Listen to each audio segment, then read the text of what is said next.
عليكم kusoo dhawaada janalkeyga maanta waxaan sameysanaynaa quraac yar oo fudud boorashan sameysanaynaa maanta quraac laga sameeyay boorash qudaar waxaan sameyn doonaa quraacda boorashan ka sameynaynaa meeshaan qudaar noogu diyaarsan canab tufaax strawberry moos aan kusoo jarjarnay iyo caano iyo yogurt intaasaan ku habeyn doonaa horta waxaan soo karinaynaa mishaaridan soo karin doonaa insha Allah aad ay u fududahay biyaan dabka soo saaranay biyadan dabka soo saaranay wax yar cusbaan kusoo shubaynaa boorashkan ku daraynaa waa karinaynaa boorashka wax yar la u baahan yahay karis badan uma baahna runtii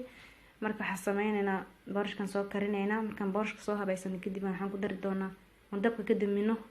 waxaan ku darsan doonaa 2 qaado caano yogurt iyo koob haafkiis oo caano ah qaado ma labaan ku darsanaynaa qudaarta marka aan kor ka soo saarnaynaa waa saasay diyaar ku noqoto quraacda waatan hadda maxaa la dhahay caanihi yogurtkan ku darayaa caanihi yogurtkii waxaan kusoo daray caanaha caadiga haaf caano glass haafkiisa caanaha ku daray iyo malab bisan kusoo daray marka kana quraacda waxaan kasoo boorashkii korkan qudaartan kasoo saaray mooska iyo tufaax jarjarnaa iyo strawberry iyo canabkii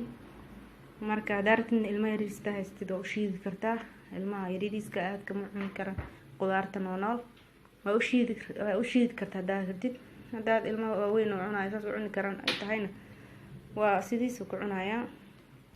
hadaa rabtidna maxaa la dhahayaa mishaarida kaligeeda cuni kartaa adoo qudaarta iskaga darin hadda yogurt iyo waxaa ku jira caano caadi iyo malab leh kusoo daray saas ku cuni kartaa hadii kalena qudaartaada kor ka saarnaysaana cuni kartaa marka waa kaasaa boorashka asaga laftirkiisa quraac fiican waaye quraac culus waaye marka mama qaar canjeerada iyo waxaas iyo maraq iyo ogo caloosha waa loo